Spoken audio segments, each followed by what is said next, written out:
আমার সারা বছর গুনাহ হয়েছে, গুনাহ করছি, কিন্তু নেক আমল নাই। কোন একটা ওজির আল্লাহ তাআলা দেখছেন, দেখার পরে আল্লাহ পাক রব্বুল আলামিন ফেরেশতাদেরকে বলবেন তার একটা আমল পেয়েছি, সেখানে শুধু উপস্থিত ছিল, কোরআন হাদিসের কথা শুনছিল, এই জন্যই আমি আল্লাহ পাক রব্বুল আলামিন তার সমস্ত গুনাহকে মাফ করে দিলাম। এই জন্যই আজকে শবে বরাতের রাত্রিতে আমাদের সকলের আসা উচিত। যাই হোক, আমি পবিত্র কালামুল্লাহ থেকে একটা আয়াতে কারিমা তেলাওয়াত করেছি এবং লক্ষাধিক হাদিস থেকে একটি হাদিসের অংশে পাঠ করেছি। উক্ত আয়াত এবং হাদিসের সারমর্মে কিছু আলোচনা করব। আজকের যে রাত্র আর দিন আমরা সকলে অবগত আছি, শবে বরাত। আজকের দিনটার নাম কি? শবে বরাত। এই আলোচনা কিন্তু প্রত্যেক মসজিদে হইতেছে, শাবান মাসের শুরু থেকেই এই আলোচনা হইতেছে। বরকত সম্পর্কে, সামনে রমজান সম্পর্কে আলোচনা হইতেছে, তারপরে বারবার একই আলোচনা করতেছে, কিন্তু বিরক্ত হওয়ার কিছু নেই। কারণ ইসলামের সিস্টেমটা এরকম, একটা আলোচনা বারবার হবে আর বারবার শোনার কারণে বারবারই সব হবে। যেমন আমরা নামাজ পড়ি, নামাজের মধ্যে বারবার সূরা ফাতিহা পড়ি, এতে কোনো বিরক্ত নেই, কারণ যতবারই পড়া হবে ততবারই সব হবে। সুতরাং একটা আলোচনা বারবার হবে, বারবারই মানুষ শুনবে, এটাই তার কর্তব্য। আল্লাহ পাক রব্বুল আলামিন এই 12টি মাসের মধ্যে কয়েকটি মাস উত্তম হিসেবে আল্লাহ পাক রব্বুল আলামিন সিলেক্ট করেছেন। এখানে শাবান মাস, সাথে সাথে পরবর্তী মাস যেটা রমজান মাস, দুইটা মাসে উত্তম মাস, দুইটা মাসে কি উত্তম মাস। শাবান মাস আল্লাহ তাআলার কাছে উত্তম, রমজান মাসও কি আল্লাহ তাআলার কাছে উত্তম। সব অর্থ আমরা সবাই জানি, সব অর্থ কি? রাত, আর বরাত অর্থ মুক্তির রাত, বরকতের রাত। অনেকে এটা নিয়ে মতানৈক্য করেন যে শবে বরাত বলতে কিছু নেই, কিন্তু কোরআন ও হাদিসের মধ্যে অনেক প্রমাণ আছে শবে বরাত সম্পর্কে, যে অবশ্যই শবে বরাত আছে। কোরআনের মধ্যে আল্লাহ তাআলা দলিল দিয়ে বলছেন, ইন্না আনজালনাহু ফি লাইলাতিন মুবারাকাতিন ইন্না কুন্না মুনজিরিন। এটা কোরআনের দলিল, যে শবে বরাতের রাত্রে এটা বরকতময় রাত্রি। এই রাত্রিকে কেউ অবজ্ঞা করা যাবে না, হেলায় পেলায় কাটানো যাবে না। এই রাত্রির মধ্যে গুরুত্ব দিতে হবে, আমল করতে হবে। এই রাত্রে কি করতে হবে? আমল করতে হবে, আল্লাহকে পাওয়ার জন্য, গুনাহকে মাফ করার জন্য আজকে সারা রাত্র জাগ্রত থাকতে হবে।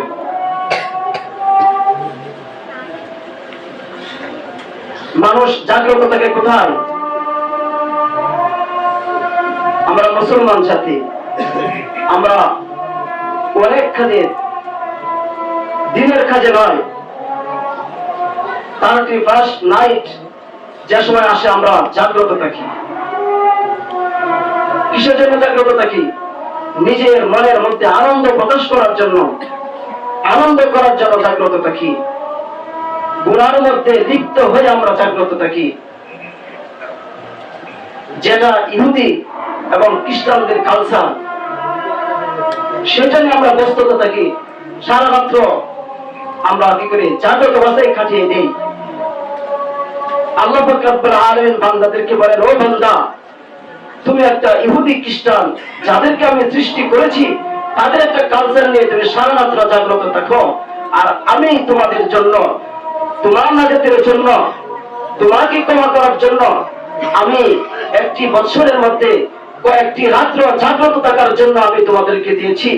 এই সব রাত্রিতে তোমরা যখন জাগ্রত থাকবে, আমি আল্লাহ পাক রব্বুল আলামিন তোমাদেরকে ক্ষমা করে দেব। আল্লাহ পাক রব্বুল আলামিন বলেন, তোমরা কি জাগ্রত থাকতে চাও? যদি তোমরা জাগ্রত থাকতে চাও তাহলে সবে বরাত রাত্রিতে তোমরা জাগ্রত থাকো, সারা রাত্র তোমরা জাগ্রত থাকো, আর আল্লাহ তাআলার কাছে তোমরা ক্ষমা প্রার্থনা করো, কোরআন তেলাওয়াত করো, কোরআন হাদিসের কথা শোনা, জিকির আজকার করো, আল্লাহকে পাও, আল্লাহর কাছে গোনাহগারি করো, আল্লাহ তাআলার কাছে দোয়া করো যেন আল্লাহ তাআলা তোমাকে যেন ক্ষমা করে দেন। এটা সাধারণ রাত্র? আল্লাহ পাক রব্বুল আলামিন বলেন, তোমাকে আরো রাত্র দরকার জাগ্রত থাকার জন্য। যদি তুমি জাগ্রত থাকতে চাও তাহলে সবে কদরের রাত্র তুমি কি করো? জাগ্রত থাকো। ইন্না আনজালনাহু ফি লাইলাতিল কদর। রমজান মাসের মধ্যে আল্লাহ পাক রব্বুল আলামিন একটা রাত্র দিয়েছেন। এই রাত্র তুমি কি করো? উদযাপন করো, সারা রাত্র জাগ্রত থেকে আল্লাহকে পাওয়ার জন্য চেষ্টা করো। শুধু তাই নয়, জিলহজ মাসের মধ্যে 1 তারিখ থেকে 9 তারিখ পর্যন্ত তোমাকে 9টা রাত্র দিয়েছি। তুমি এই 9টা রাত্র তুমি সারা রাত্র কি করো? জাগ্রত হও আল্লাহকে পাওয়ার জন্য। তুমি আল্লাহ তাআলা জিকির আজকার করো, কোরআন তেলাওয়াত করো, আল্লাহর হাবিব নবী হযরত মুহাম্মদ সাল্লাল্লাহু আলাইহি সাল্লামের উপর দরুদ পাঠ করো, সারা রাত্র আল্লাহ তাআলার কাছে নফল নামাজ পড়ো। ওই রাত্রিগুলো তোমাকে জাগ্রত থাকার জন্য আমি দিয়েছি। ওই রাত্রগুলো তোমরা কি করো? জাগ্রত থাকো, তাহলে আল্লাহকে পাবে। কিন্তু তোমরা এই রাত্রগুলোকে বাদ দিয়ে তোমরা ইহুদি, খ্রিস্টান, নাসারা এদের কালচার নিয়ে তোমরা রাত্র জাগ্রত থাকো, সেটাতে তোমার কোনো লাভ নেই, বরং তোমাদের ক্ষতি, বরং তোমাদের জন্য জাহান্নামের জন্য একটা পায়দারা এখানে। সুতরাং তোমরা ওই রাত্রিগুলো তোমরা কি করো না? জাগ্রত থাকবে না। আমি আল্লাহ পাক রব্বুল আলামিন তোমাকে ক্ষমা করার জন্য, তোমাকে জান্নাতে নেওয়ার জন্য, জাহান্নাম থেকে মুক্তি পাওয়ার জন্য আমি আল্লাহ পাক রব্বুল আলামিন এই একটি বছরের মধ্যে কয়েকটি রাত্র জাগ্রত থাকার জন্য তোমাদেরকে আমি দিয়েছি। 1 বছরের মধ্যে 13টি রাত্র আমি পুরো রাত্র তোমরা জাগ্রত থাকতে পারবা। 1 নম্বর জিলহজ মাসের 1 থেকে 9 তারিখ পর্যন্ত, আর শবে বরাত রাত্র আর শবে কদরের রাত্রিতে তোমরা জাগ্রত থাকো। আল্লাহ পাক রব্বুল আলামিন বান্দাদেরকে বলেন, তোমরা কি আরো ছাড়া জাগ্রত থাকতে? আরো 2টি রাত্র আছে, যে রাত্রগুলো হলো এই দায়ী 2 ঈদের রাত্র তোমরা কি করো? জাগ্রত থাকো আল্লাহকে পাওয়ার জন্য। কোন ব্যক্তি যদি ঈদুল ফিতর, ঈদুল আজহার আগের দিনে রাত্রে যদি কেউ জাগ্রত থাকে, জাগ্রত থেকে যদি আল্লাহ পাক রব্বুল আলামিনের কাছে ক্ষমা চায়, তার সমস্ত গুনাহকে আল্লাহ পাক রব্বুল আলামিন মাফ করে দিবেন।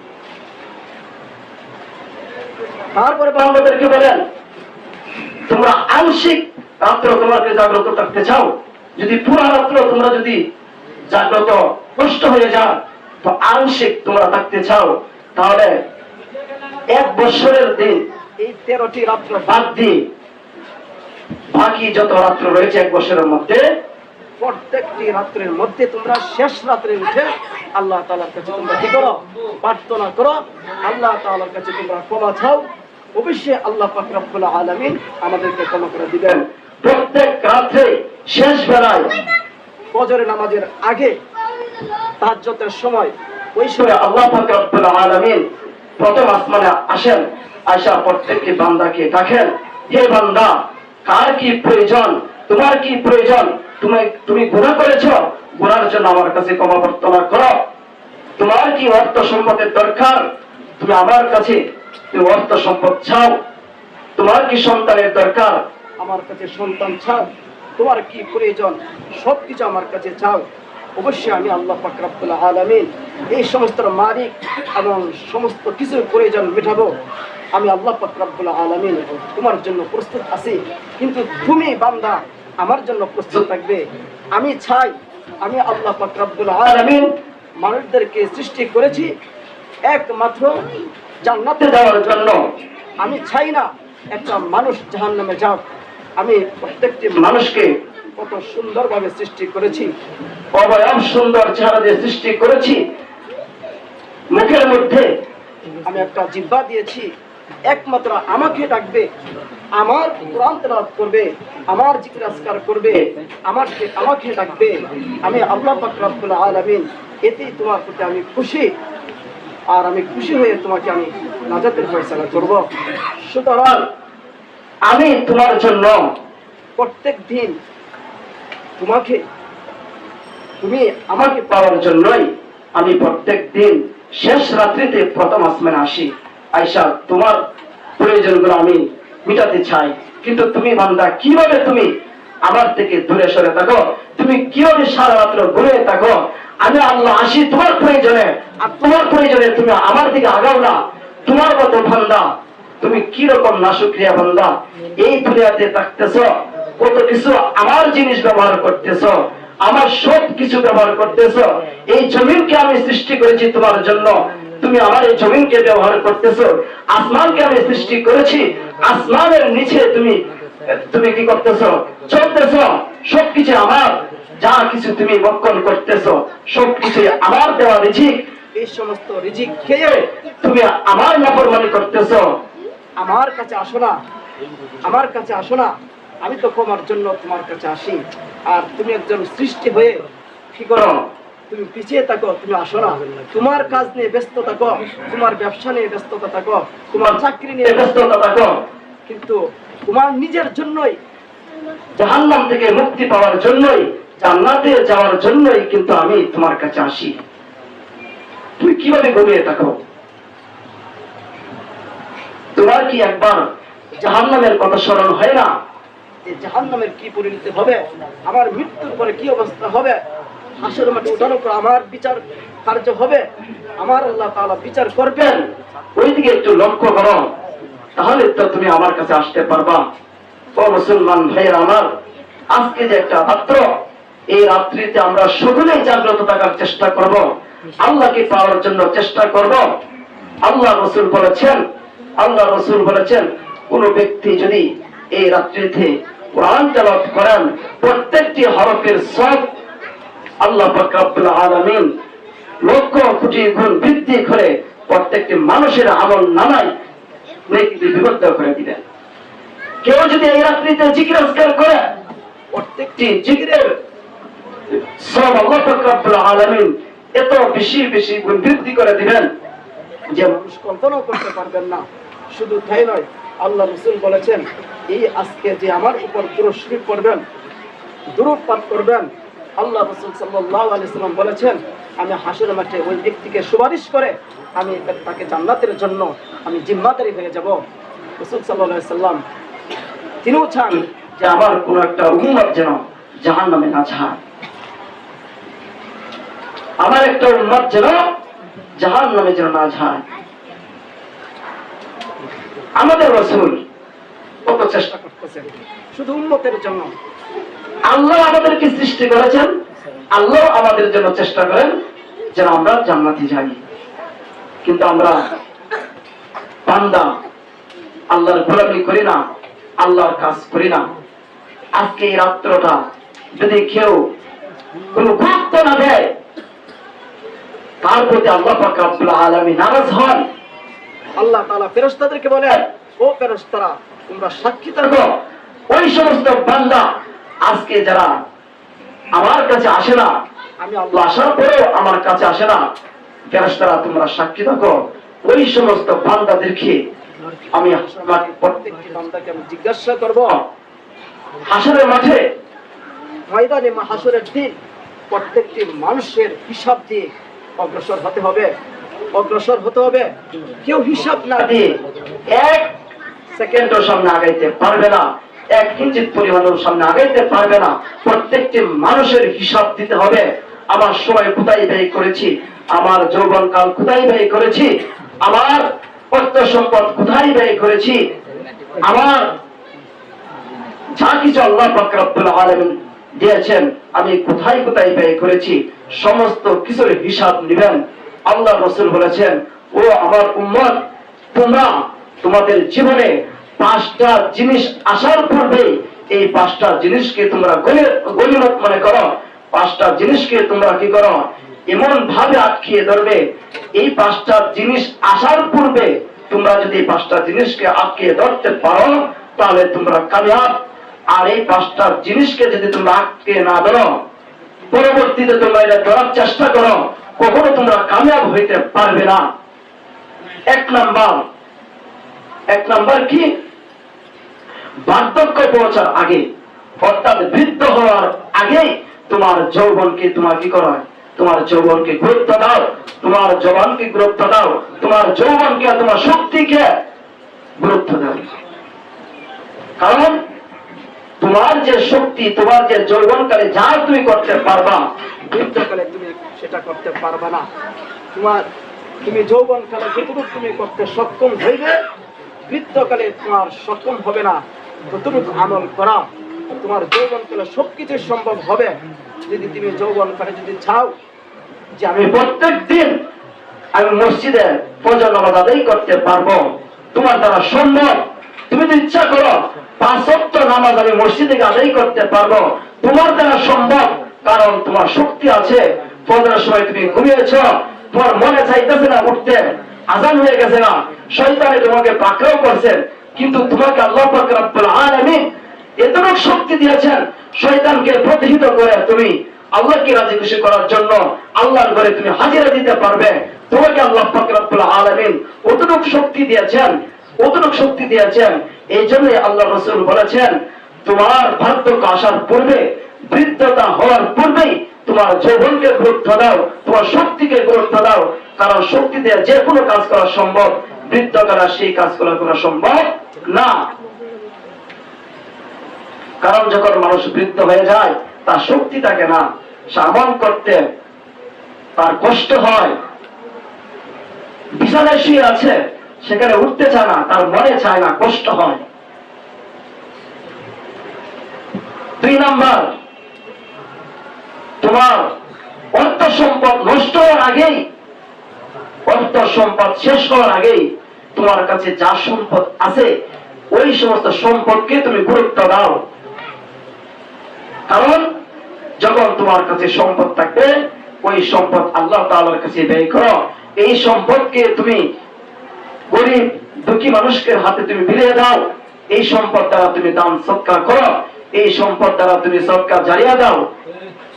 আর হঠাৎ করে হতে পারে তোমার সম্পদ নাও থাকতে পারে, যখন তোমার সম্পদ থাকবে না তুমি শুধু আফসোস করতে থাকবে, হায় আল্লাহ আমার যদি সম্পদ থাকতো তাহলে আজকে মসজিদে দান করতাম, আমার যদি সম্পদ থাকতো তাহলে আজকে সদকা জারিয়া করতাম, আমার যদি আমার হাতে আজকে টাকা থাকতো গরিবকে দিতাম। কিন্তু এটা তোমার আগেই করা উচিত ছিল, যে এই সময় তোমার অর্থ সম্পদ ছিল, কিন্তু এখন তোমার অর্থ সম্পদ নেই। এই সময় তুমি হাজার চেষ্টা করলেও তোমার সম্পদ থেকে তুমি ব্যয় করতে পারবে না। সুতরাং সম্পদ তোমার নষ্ট হওয়ার আগেই সম্পদকে গনিমত মনে করতে হবে। 3 নাম্বার হইল যে তোমার সময়কে, অবসর সময়কে তুমি কি করে গুরুত্ব দাও। অবসর সময় যখন তুমি থাকবে ওই সময়ের মধ্যে তুমি তোমার সময়কে হেলায় তোলায় কাটিয়ে দিও না, ওই সময়কে আল্লাহ তাআলার রাস্তায় কাটিয়ে দাও। ওই সময় হইলে যখন তুমি অবসর সময় থাকবে ওই সময় তুমি আল্লাহ তাআলার জিকিরে কাটিয়ে দাও, কোরআন তেলাওয়াতের মধ্যে কাটিয়ে দাও, পড়াশোনার মধ্যে তুমি কাটিয়ে দাও। কারণ অবসর সময় তুমি নাও পাইতে পারো, যখনই তুমি সময় পাইবে তখনই আল্লাহ তাআলার দিকে তুমি রওনা হও। 4 নাম্বার কি, অর্থাৎ তোমার আমি যা বললাম এটা তো কোরআন হাদিসের মধ্যে শুধু 5টির কথা বলছে, বাহ্যিক ভাবে আরো তোমার এই জীবনের মধ্যে অনেক কিছু আছে, সেগুলোকে তোমার গুরুত্ব দিতে হবে। মনে করছে আমি দুনিয়াতে আসছি, দুনিয়াতে আসার পরে আমি আল্লাহ তাআলার ইবাদত করব না, আল্লাহ তাআলার গোলামি করব না, এটা কখনো সম্ভব না। তুমি আল্লাহ তাআলার ইবাদত না করে তুমি মৃত্যুবরণ করতে পারবা, কিন্তু মৃত্যুর পরেই তোমাকে পাকড়াও করা হবে। আজকে যে রাত্রটা আল্লাহ পাক রব্বুল আলামিন সমস্ত মানুষের জন্যই ক্ষমার ঘোষণা করেছেন, কিন্তু কয়েক প্রকার মানুষের জন্য আল্লাহ পাক রব্বুল আলামিন ক্ষমা করবেন না। এক নম্বর, যারা শিরিক করবে। এক নম্বর কি? যারা শিরিক করবে তাদেরকে আল্লাহ তাআলা ক্ষমা করবেন না। দুই নম্বর, যারা জিনা ব্যভিচারে লিপ্ত থাকবে, হিংসা বিদ্বেষ অহংকার নিয়ে যারা আজকে ইবাদত করবে, যাদের মধ্যে এই সমস্ত কালচার রয়েছে, হিংসা বিদ্বেষ অহংকার রয়েছে, তাদের ইবাদত কবুল হবে না। যদি আজকে রাত্রের ইবাদত যদি কবুল হইতে হয়, তাহলে অবশ্যই আমার অন্তরকে পবিত্রতা করতে হবে। অন্তরকে পবিত্রতা করে আমার অন্তর থেকে তাওবাতুন নসুহা করতে হবে এবং হিংসা বিদ্বেষ অহংকারকে আমার অন্তর থেকে মুক্ত করতে হবে। পবিত্রতা বানিয়ে আজকে এই রাত্রির মতো অবস্থান করতে হবে। তারপরে আল্লাহ তাআলার কাছে ক্ষমা চাইতে হবে। অবশ্যই আল্লাহ পাক রব্বুল আলামিন আমাদেরকে ক্ষমা করবেন। যার মধ্যে সুদ ঘুষ বেশি থাকবে তাদেরকে আল্লাহ তাআলা ক্ষমা করবেন না। সুদ ঘুষ যাদের মধ্যে বেশি থাকবে তাদেরকে আল্লাহ পাক রব্বুল আলামিন ক্ষমা করবেন না। আজকে রাত্রি এমন একটা রাত্র, সুদ ঘুষকে কি করতে হবে? আমার অন্তর থেকে বঞ্চিত করতে হবে। আমার মধ্যে যদি সুদ ও ঘুষের কোনো কালচার থাকে, তাহলে আমি যতই ইবাদত করি না কেন আমার ইবাদত কবুল হবে না। আমার ইবাদত কি হবে না? কবুল হবে না। সমস্ত কিছুই বর্জন করতে হবে। আল্লাহ পাক রব্বুল আলামিন আমাদেরকে এই শিরিক মুক্ত অন্তর দান করুক, পবিত্রতা মানুষ আল্লাহ পাক রব্বুল আলামিনকে বানিয়ে দেন। আজকে যে রাত্র, সেই রাত্রিতে আমাদের যে আল্লাহ পাক রব্বুল আলামিন 8টা জান্নাত বানিয়েছেন। প্রত্যেকটি জান্নাতের দরজার মধ্যে এক একজন ফেরেশতা দরজা খুলে দাঁড়িয়ে থাকবেন। যারা আমল করবেন আজকে রাত্রিতে, কেউ কোরআন তেলাওয়াত করবেন, একজন জান্নাতের ফেরেশতা বলবেন, তো আল্লাহ, ওই ব্যক্তি তোমার কোরআন তেলাওয়াত করতেছে, ওই ব্যক্তির জন্য আজকে একটা জান্নাতের দরজা খোলা হলো। দ্বিতীয় দরজার ফেরেশতা বলবেন, আরেকজনকে বলবেন, ও আল্লাহ, তোমার এই বান্দা তোমার জিকির করতেছে, তার জন্য একটা জান্নাতের দরজা খোলা হলো। তৃতীয় ব্যক্তির জন্য তৃতীয় দরজার ফেরেশতা বলবেন, ও আল্লাহ, আল্লাহ রাসূলের উপর দুরূদ পাঠ করতেছে, ওই ব্যক্তির জন্য দরজা খোলা। চতুর্থ ফেরেশতা বলবেন যে তোমার এই বান্দা তোমার কাছে তোমার নফল নামাজ আদায় করতেছে। এইভাবে 8টা দরজার যে যারা ফেরেশতা থাকবেন, দরজা খোলা থাকবেন, প্রত্যেকটি ফেরেশতাই আল্লাহ তাআলার কাছে সুসংবাদ দিবেন। আর এইরকম কত প্রকার ইবাদত আছে, প্রত্যেকটি ইবাদতকে নির্দিষ্ট করে প্রত্যেকটি ইবাদতের নাম নিয়ে প্রত্যেকটি দরজার ফেরেশতা রাখবেন, এ বান্দা তোমার জন্য এই দরজা খোলা, তুমি আল্লাহ তাআলার কাছে আজকে ক্ষমা চাও, মাপ চাও, নফল নামাজ আদায় করো, জিকির আজকার করো, কোরআন তেলাওয়াত করো। অবশ্যই আল্লাহ পাক রব্বুল আলামিন এই আজকে 8টা জান্নাতের দরজা খোলা রেখেছেন। প্রত্যেকটি দরজা ইচ্ছা করলে তুমি ঢুকতে পারবা। অর্থাৎ আজকে রাত্রে যদি কেউ সমস্ত কিছু আমল করে, এই জান্নাতের দরজা খোলা থাকবেন। যদি কেউ আজকে এই রাত্রিতে আল্লাহ তাআলার কাছ থেকে যদি ক্ষমা চাইতে পারেন, দরজা খোলা হবে, কিন্তু 8টা দরজা কোনোদিন বন্ধ হবে না। তার জন্য মৃত্যুর পরে এবং আবাদান খান এই দরজা খোলা থাকবে। সে কখনো এই দরজা থেকে বাইর হবে না, এই জান্নাত থেকে কখনো বাইর হবে না। সুতরাং আমাদেরকে এই রাত্রিতে জাগ্রত থাকার তৌফিক দান করুন। কিন্তু আমরা যারা আসবো আজকে কোরআন হাদিসের কথা শুনবো, আমাদের যে কালচার গুলা রয়েছে, যেগুলা গুনার কাজ রয়েছে, অবশ্যই চেষ্টা করব এই সমস্ত থেকে বিরত থাকা। যদি আমরা গুনাহ না চাপতে পারি, আয়েশা আল্লাহর ইবাদত করলাম কিন্তু গুনাহ ছাড়লাম না, আগেও যেরকম ছিলাম এখানে আয়েশা ইবাদত করছি, ইবাদত করার পরে আমার এই কালচার রয়েছে, তাহলে আল্লাহ তাআলা আমাদেরকে ক্ষমা করবেন না।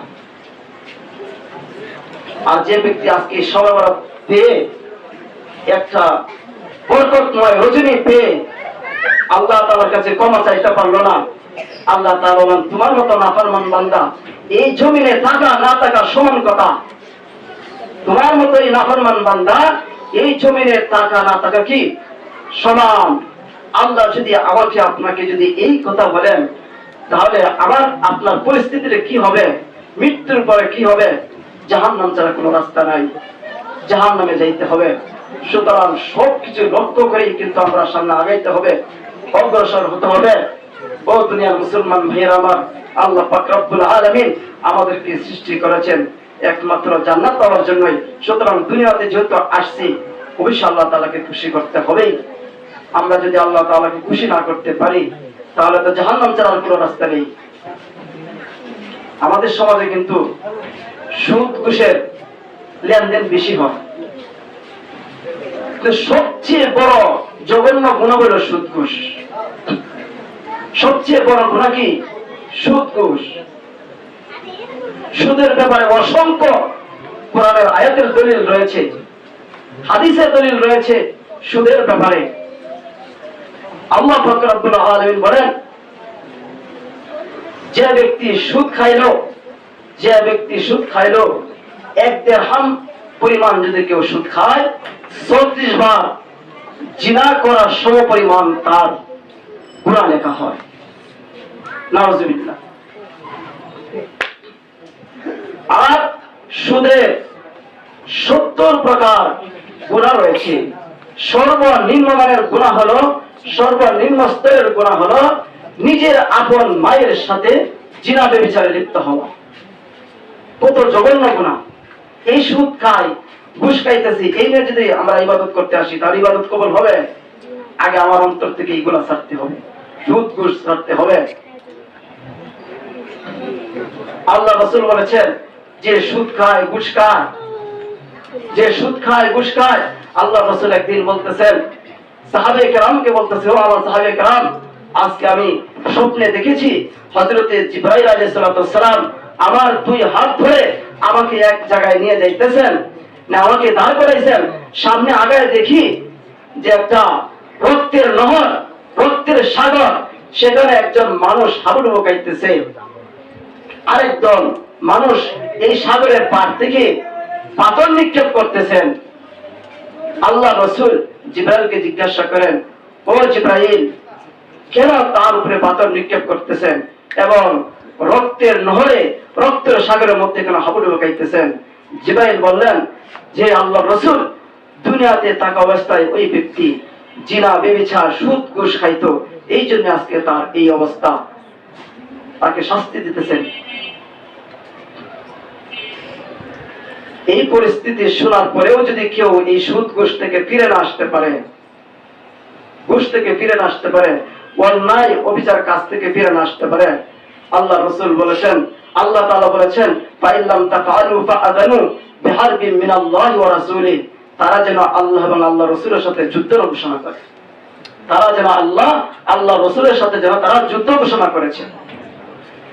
মৃত্যুর পরে যখন হাসরে উঠানো হবে, আল্লাহ পাক রব্বুল আলামিন বলবেন, তুমি দুনিয়াতেও আমার এবং আমার রাসূলের সাথে যুদ্ধ ঘোষণা করেছো, যুদ্ধের জন্য তুমি প্রস্তুতি গ্রহণ করেছো, আজকে হাসরের মাঠে তোমাকে আমি অস্ত্র দিলাম, তুমি আমার সাথে যুদ্ধ ঘোষণা করো এবং যুদ্ধের জন্য প্রস্তুতি হও, তোমার সাথে আমি যুদ্ধ করব। ও মুসলমান ভাই আমার, আল্লাহ যদি হাসরের মাঠে কিয়ামতের দিন যদি আমাকে বলে যে তোমার হাতে অস্ত্র দিলাম আর তোমার সাথে আজকে যুদ্ধ করব, তাহলে আপনার আমার অবস্থাটা কি হবে? কি অবস্থা হবে? এই জন্যই সবচেয়ে বড় গুনাহ হলো সুদ ঘুষ। আল্লাহ রাসূল বলেছেন, যে এলাকার মধ্যে সুদ ঘুষ জিনা ব্যভিচার বেশি হয়, ওই এলাকার মধ্যে যেন ওই ব্যক্তি যেন বৈধভাবে যেন এগুলা নিয়ে আসেন।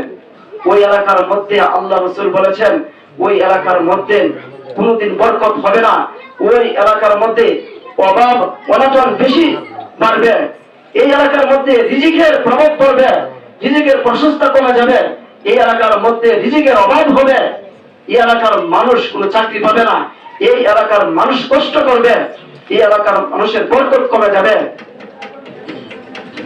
সুতরাং যাদের মধ্যে জিনা ব্যভিচার গুনাহ থাকবে, এই এলাকার মধ্যে কোনো বরকত হবে না। দেখবেন দেশের বাড়িতে যে এলাকার মধ্যে যদি গুনাহ এবং জিনা ব্যভিচার সুদ ঘুষ বেশি হয়, এই এলাকার মধ্যে দেখবেন ঝগড়া ফাসাদ বেশি হয়।